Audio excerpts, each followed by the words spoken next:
بسم اللہ الرحمن الرحیم. یہ تصویر دارالعلوم دیوبند کی ہے. دارالعلوم دیوبند میں جو شیخ الہند لائبریری ہے وہاں افغانستان کے جو وزیر خارجہ ہیں شیخ مولوی امیر خان متقی حفظہ اللہ، جو اس وقت ہندوستان کے دورے پر ہیں اور افغانستان میں طالبان کی جو حکومت قائم ہوئے پہلی مرتبہ وہاں کے وزیر خارجہ ہندوستان تشریف لائے، تو ان کے استقبال کی دارالعلوم دیوبند میں تیاریاں چل رہی ہیں. اس وقت وہ ہندوستان میں موجود ہے اور ہندوستان کے جو وزیر خارجہ ہیں ان سے ملاقات کر رہے ہیں. ابھی کچھ دیر پہلے ان کی پریس کانفرنس چل رہی تھی، اس میں ان سے سوالات کی جا رہے تھے مختلف، سبھی کے وہ بہت ہی دلچسپ جواب دے رہے تھے، بہت ہی اچھے انداز میں انہوں نے تقریباً تمام ہی باتوں کے جوابات دیے. اور جب دارالعلوم دیوبند سے متعلق کسی نے پوچھا کہ دارالعلوم آپ کیوں جا رہے ہیں، تو وہ بڑا ہی دلچسپ، انوکھا اور دل کو چھو لینے والا انہوں نے جواب دیا.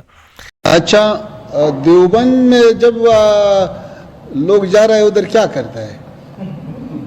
ملاقات کرتا ہے، نماز پڑھتا ہے، اساتذہ سے ملتا ہے اور طالب علموں سے ملتا ہے. دیوبند تو اسلامی علوم کا ایک بہت بڑا مرکز ہے، تاریخی مرکز ہے. دیوبند کا اکابرین علماء اور افغانستان کے علماء کے درمیان بہت دیرینہ تعلقات ہے، اور یہی مسلک والے لوگ علماء افغانستان میں بھی ہے. اور دیوبند کو ہم ایک علمی اور ایک روحانی مرکز سمجھتا ہے، تو ہم یہ چاہتا ہے کہ وہاں پہ اساتذہ اور طلباء کے ساتھ ملاقات ہو جائے، اور یہ جو دیرینہ تعلقات ہے وہ پھر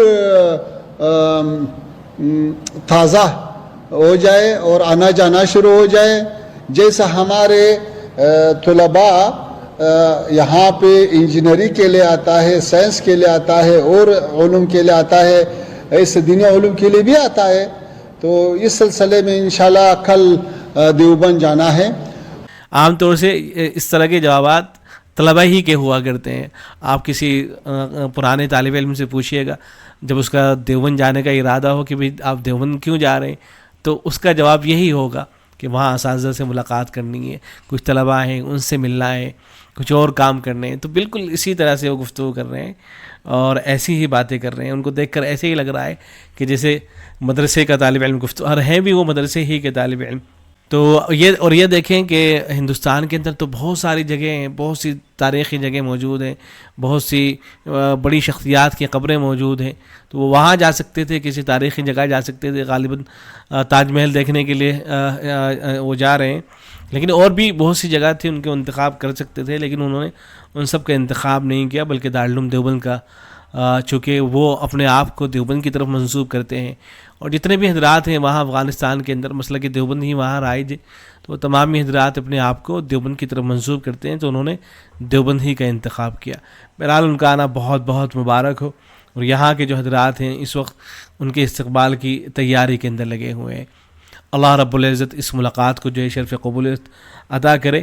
حضرت مولانا سید ارشد مدنی دامت برکاتہم العالیہ سے کسی نے پوچھا تھا، جب افغانستان کے اندر نئی نئی حکومت طالبان کی قائم ہوئی تھی، تو چونکہ طالبان کی شبیہ کو دنیا کے سامنے اس طرح سے بنا کے پیش کیا گیا ہے اور ابھی تک پیش کیا جا رہا ہے، یہ تصور کرایا جاتا ہے کہ وہ تو بہت ظالم ہیں، خونخوار ہیں اور ظلم کرتے ہیں، عورتوں کو حقوق نہیں دیے جاتے ہیں، اور طرح طرح کی باتیں جو ہیں ان کے حوالے سے کہی جاتی ہیں. تو اس وقت حضرت مولانا سید ارشد مدنی دعوت برکاتہم العالیہ نے یہ فرمایا تھا کہ بھئی یہ تو مستقبل بتائے گا، آئندہ چل کر دیکھیں گے کہ وہ کس طرح کی حکومت قائم کرتے ہیں اور کیا کچھ کرتے ہیں. اگر برا کریں گے تو ان کے حق میں ظاہر ہے برا ہوگا، اگر اچھا کریں گے تو ایسا بھی ممکن ہے کہ آئندہ چل کر خود ہندوستان کی حکومت ان کا استقبال کرے. تو اب دیکھ لیں ماشاءاللہ سے خود ہندوستان کی جو حکومت ہے وہ ان کا استقبال کرنے میں لگی ہوئی ہے. بہرحال تو کل دارالعلوم دیوبند تشریف لائیں گے اور غالباً 3-4 گھنٹے جو ہے یہاں رہیں گے، اساتذہ وغیرہ سے ملاقات کریں گے. اور خبر یہ بھی ہے کہ وہ حضرت اقدس مفتی ابوالقاسم صاحب نعمانی دامت برکاتہم العالیہ سے حدیث کا دست بھی لیں گے اور ان سے حدیث کی اجازت لیں گے. تو یہ بہت ہی شاندار خبر ہے. اس طرح کی خبر ہے کہ دارالعلوم دیوبند کے جو طلباء ہوں گے اس وقت ان کے درمیان تو یقیناً عید کا ایک سماع ہوگا، لیکن آپ دیکھ رہے ہوں گے سوشل میڈیا پر بھی ایک عید کے جیسا سماع بنا ہوا ہے اس وقت. اور وہ تمام حضرات جو دیوبند سے کسی نہ کسی حوالے سے نسبت رکھتے ہیں وہ خوشی کا اظہار کر رہے ہیں. ہاں بعض حضرات وہ بھی ہیں کہ جو ظاہر ہے اس پر تنقید کر رہے ہیں، اور وہ تو کریں گے ہی، اس لیے کہ ان کو یہ ساری چیزیں کہاں پسند آئیں گی. افغانستان کے وزیر خارجہ کی آمد کی مناسبت سے کچھ حضرات نے معلوم کیا کہ ہندوستان اور افغانستان کی کچھ تاریخ اور کچھ اس طرح کی چیزیں خاص طور سے دارالعلوم دیوبند سے متعلق اگر معلوم ہو جائے کہ کیا علماء دیوبند کے تعلقات وغیرہ رہے ہیں تو ان کو مختصر عرض کر دیا جائے. چونکہ کتابوں میں تو بہت کچھ لکھا گیا ہے اور بڑی تفصیلات ہیں اور اہل علم پڑھتے بھی رہتے ہیں, لیکن میں یہاں زیادہ کچھ نہ عرض کر کے دارالعلوم کی ویب سائٹ پر ایک فتویٰ موجود ہے جو فارسی کے اندر ہے, اس کا ترجمہ کر رہا ہوں. اس سے مختصر آپ کے ذہن میں یہ بات آ جائے گی کہ کس طرح کے تعلقات جو ہے علماء دیوبند کے افغانستان سے رہے ہیں اور ابھی بھی تعلقات ہیں. یہ فتویٰ لکھا ہے حضرت مفتی زین الاسلام صاحب قاسمی دامت برکاتہ اللہ علیہ, جو دارالعلوم دیوبند کے بڑے مفتیان کرام میں سے ہیں. تو کسی نے سوال پوچھا کہ جناب میرا ایک سوال ہے, الحمدللہ میں فارسی میں اس کا ترجمہ پیش کر رہا ہوں. الحمدللہ کہ افغانستان میں سب دیوبند مسلک پر ہیں, لہذا میں چاہتا تھا کہ آپ یہ معلومات فراہم کریں کہ دیوبند سے علم کا قافلہ افغانستان کیسے منتقل ہوا. دیوبند تو ظاہر ایک چھوٹی سی بستی ہے, تو یہاں کے اثرات میں کیسے ان کو جو ہے متاثر کیا اور کیا کچھ ہوا, کیا کن ذرائع سے اور کس وقت. افغانستان سے تعلق رکھنے والے دیوبند کے اساتذہ اور طلباء کے نام کیا تھے, اور اگر اس سلسلے میں کوئی کتاب ہے تو اس کا بھی نام لکھے, اللہ تعالیٰ آپ کو اجر عطا کرے. تو جواب میں لکھا گیا, مفتی صاحب نے جواب میں لکھا کہ چونکہ سرزمین افغانستان کے باشندے, اور پھر یہ ان علاقوں کے نام بھی بتائے, بلخ, بغلان, فاریاب, کابل, ہرات وغیرہ, قدیم زمانے سے نہ صرف حنفی مذہب تھے, مسلک حنفی پر وہ قائم تھے, بلکہ ایک طویل عرصے تک علم و دانش کا مرکز اور حنفیت کے ترجمان بھی رہے ہیں. اس خطے کے اندر فقہاء اور محدثین کی ایک بڑی تعداد موجود رہی ہیں یہاں پر, مگر افسوس کہ زمانے کے حالات اور حکومتوں کی تبدیلی کے سبب اس سرزمین کے بہت سے علماء شہید ہو گئے. یہاں تک کہ علماء کی شدید قلت کی وجہ سے کچھ رسوم اور رواج جو شریعت کے خلاف تھے اس ملک میں پھیل گئے. لیکن اللہ تعالیٰ کے فضل و کرم سے اپنے ازلی علم کے مطابق انسانوں کی نجات اور ہدایت کے لیے دارالعلوم دیوبند ایک ایسے دینی اور عظیم تعلیمی مرکز کے طور پر قائم ہوا جو سلف صالحین کے نقش قدم پر اور اہل السنہ والجماعہ کے عقائد اور نظریات کے مطابق تھا, جس کی بنیاد مسلک اعتدال پر ہے. یہ ادارہ 15 محرم الحرام 1283 ہجری بمطابق 30 مئی 1866 عیسوی کو ہندوستان کے قصبے دیوبند میں شروع کیا گیا. بیرونی ممالک میں سے سب سے پہلے جس ملک نے دارالعلوم دیوبند کو خوش آمدید کہا اور اپنے نوجوانوں کو دینی علوم کی تعلیم و تربیت کے لیے اس کے سپرد کیا, وہ افغانستان تھا. سب سے پہلے ہندوستان میں جو باہر ممالک کے طلباء آنے شروع ہوئے تو ان میں افغانستان پہلے نمبر پر تھا. شاید اب جو ہے جا کر جب سے طالبان کی حکومت قائم ہوئی اب طلباء پر پابندی لگی تھی, ورنہ تو اس سے پہلے تک دارالعلوم دیوبند میں طلباء آیا کرتے تھے. اب کا مجھے علم نہیں ہے, ہو سکتا ہے ابھی بھی ہو, لیکن مجھے معلوم نہیں ہے. میرے علم میں یہی ہے کہ اب افغانستان کے طلباء دارالعلوم نہیں آ رہے ہیں, لیکن خود ہمارے زمانے طالب علمی تک دارالعلوم میں افغانستان کے طلباء موجود رہتے تھے. خود ہمارے درسی ساتھیوں میں افغانستان کے طلباء تھے, بلکہ ایک ہمارے ساتھی تھے ماشاءاللہ بڑی شاندار ان کی فارسی تھی, تو ہم فارسی وغیرہ میں جا کے ان سے گفتگو کیا کرتے تھے, تو وہ اصلاح کیا کرتے تھے, بتایا کرتے تھے کہ ایسے نہیں ایسے بولنا ہے. تو جیسے جملے بناتے تھے ہم کہ آپ کیا کرتے ہیں, تو فارسی میں کہتے ہیں کہ چیکار می کنی, تو کہتے تھے کہ ایسے نہیں بولنا ہے چیکار می کنی, وہ کہا کرتے تھے آپ بولیے چیکور می کنی. تو مجھے وہ ساتھی یاد آ گئے, تو وہ افغانستانی کے تھے. تو اب تک افغانستان کے طلباء جو ہے وہ دارالعلوم میں تھے, اب شاید ان پر جو ہے پابندی لگی. تاریخ دارالعلوم میں درج ہے کہ تقریباً 1283 سے 1396 تک 109 افغانی طلباء نے دارالعلوم سے فراغت حاصل کی اور سند فضیلت کے مستحق قرار پائے. یہ باہمت فضلہ فارغ التحصیل علماء فراغت کے بعد افغانستان کے مختلف علاقوں میں جا کر مسلک دیوبندیت کی تعلیم, تربیت, نشر و اشاعت میں مصروف ہو گئے اور ہمیشہ رسومات باطلہ اور بدعات کی اصلاح کی کوشش میں رہے. ان فضلاء میں سے بعض کے اسماء اس طرح سے ہیں: مولانا میر زاہد اللہ افغانی, جو حضرت مولانا سید احمد دہلوی مدرس دوم دارالعلوم دیوبند کے شاگرد تھے. مولانا سید محمود افغانی, مولانا نور جمال افغانی, مولانا عبدالجلیل افغانی, مولانا محمد رشید افغانی, یعنی بعض طلب کے نام بھی ذکر کیے گئے ہیں, ورنہ تو بہت بڑی تعداد تھی جنہوں نے دارالعلوم میں رہ کر علوم حاصل کیے. مولانا نور اللہ خان افغانی, جو حضرت شیخ الہند مولانا محمود حسن دیوبندی رحمۃ اللہ علیہ کے شاگرد تھے. مولانا سیف الرحمن کابلی جو حضرت فقیہ النصر حضرت مولانا رشید احمد گنگوئی رحمۃ اللہ علیہ کے شاگرد تھے. دوسری جانب جب حضرت شیخ الہند رحمۃ اللہ علیہ ہندوستان کے لیے کہ عارضی حکومت کا خاکہ تیار کر رہے تھے تو اس کا مرکز افغانستان کے دارالحکومت کابل کو مقرر کیا تھا. اس پاکیزہ مقصد کو عملی جامہ پہنانے کے لیے انہوں نے حضرت مولانا عبید اللہ سندھی اور مولانا محمد میاں امبیٹوی کو کابل روانہ کیا تھا. یہ دونوں بزرگ افغان قوم اور دارالعلوم دیوبند کے درمیان مخلصانہ تعلقات کو مستحکم کرنے کے لیے ہمیشہ کوشاں رہے. اسی طرح دارالعلوم دیوبند کے دیگر فضلاء نے بھی سرزمین افغانستان میں گراں قدر خدمات انجام دی. جیسے حضرت مولانا عبدالرزاق پشاوری جو حضرت شیخ الہند رحمۃ اللہ علیہ کے خاص شاگرد تھے، وہ ایک مدت تک افغانستان میں قاضی القضات چیف جسٹس کے منصب پر فائز رہے اور افغان عوام میں انہیں بہت اعلیٰ مقام حاصل تھا اور ان کا ہر حکم نافذ ہوتا تھا.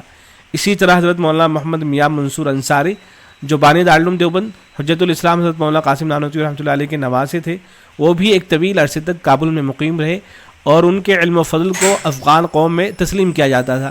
نیز ان کے بیانات کا افغان حکومت پر خاص اثر تھا. مزید معلومات اور حوالہ جاننے کے لیے تاریخ دارالعلوم کو دیکھا جائے. 1283 ہجری میں جب دارالعلوم دیوبند کا قیام عمل میں آیا تو بیرونی ممالک میں افغانستان ہی وہ ملک ہے جس نے سب سے پہلے دارالعلوم کا خیر مقدم کیا اور اپنے نونہالوں کو دارالعلوم دیوبند کی آغوش تعلیم و تربیت کے سپرد کیا. یہ تاریخ دارالعلوم میں لکھا ہوا ہے. ان غیر ملکی فضلاء دارالعلوم کی 114 سالہ فہرست میں افغانستان کے فضلاء کی تعداد 109 ہے. مزید تفصیل کے لیے تاریخ دارالعلوم دیوبند اور لیل و نہار یعنی دارالعلوم ڈائری جو ہر سال کتاب کی شکل میں شائع ہوتی ہے اس کا مطالعہ کیا جائے. تو بہرحال یہ اس سے معلوم ہوتا ہے کہ دارالعلوم دیوبند میں سب سے پہلے افغانستان کے طلبہ آنے شروع ہوئے اور اب تک جو ہے آتے رہے ہیں اور امید ہے کہ انشاءاللہ آئندہ بھی آیا کریں گے. اچھا، ایک مضمون ہے، یہ بڑا شاندار مضمون ہے حضرت مولانا شکیل منصور القاسمی دامت برکاتہم العالیہ کا. اس کا عنوان ہے وقت کی کروٹوں پر مسکراتا باب الظاہر. باب الظاہر یہ ایک بڑا دروازہ ہے دارالعلوم دیوبند میں. تو اور یہ ایک بادشاہ تھے افغانستان کے، تو وہ دارالعلوم دیوبند تشریف لائے تھے تو انہی کے نام پر یہ باب الظاہر بنا ہوا ہے. تو اسی کو سامنے رکھتے ہوئے مفتی صاحب نے یہ عنوان قائم کیا ہے اور پھر لکھا ہے کہ بڑا شاندار لکھا ہے. چونکہ مضمون بہت شاندار ہے اس لیے مناسب معلوم ہوا کہ اس کو بھی جو ہے ریکارڈ کرا دیا جائے. لکھتے ہیں کہ تاریخ کا سفر اپنے جلوں میں عجب نشیب و فراز سمیٹے ہوئے ہوتا ہے. وہ قافلے جو کبھی دنیا والوں کے لیے دشمن سمجھے جاتے تھے آج انہی کے قدوم میمنت کے لیے سرخ قالین بچھائے جا رہے ہیں.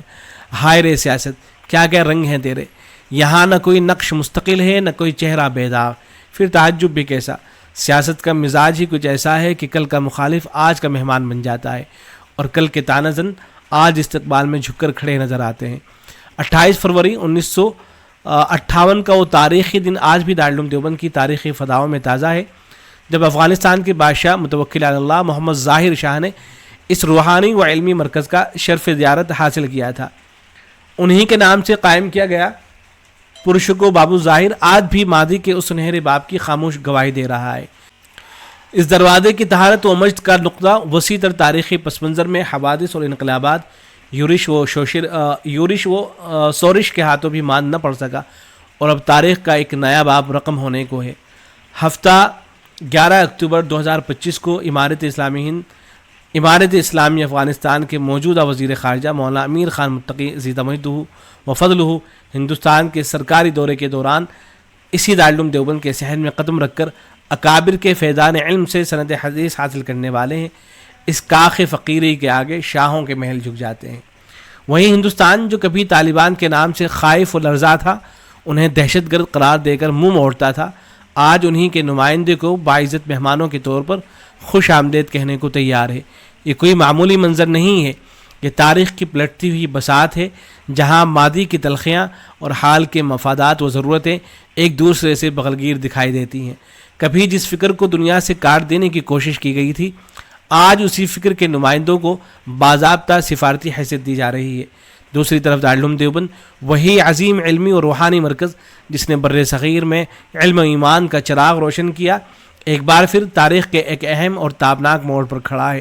اس کی عظمتوں کے قصیدے پھر سے پڑھے جا رہے ہیں، اس کی لازوال اور انمٹ رفتوں کو سلام کیا جا رہا ہے۔ وہی فضائیں جو کبھی شاہ ظاہر کی آمد کی گواہ تھی اب ایک ایسے نمائندے کا استقبال کرنے کو تیار ہیں جس کی پشت پر زمانے کا ایک نیا عالمی باب تحریر ہو رہا ہے، اور باب الظاہر آج بھی خاموشی سے استادہ تاریخ کے بدلتے رنگوں کا گواہ ہے۔ یہ منظر ایک بار پھر یاد دلاتا ہے کہ سیاست میں کوئی شے ابدی نہیں، نہ دشمنی ہمیشہ رہتی ہے نہ دوستی جاویدہ۔ وقت کی موجیں تخت و تاج کو بہا کر نئے ساحل تراشتی رہتی ہیں، اور تاریخ ہر منظر کو اپنے صفحات میں سنبھال لیتی ہے۔ اللہ تعالیٰ دارالعلوم دیوبند کو ہمیشہ اپنی رحمتوں کے سائے میں رکھے، اس کے چراغ علم و عرفان کو قیامت تک روشن فرمائے، اور اسے دین متین کی خدمت کا عظیم مرکز بنائے رکھے، اس کے فیض کو ہمیشہ جاری اور ساری رکھے۔ یوں سینے گیتی پر روشن اسلاف کا یہ کردار رہے، آنکھوں میں رہیں انوار حرم، سینے میں دل بیدار رہے۔ السلام علیکم ورحمۃ اللہ۔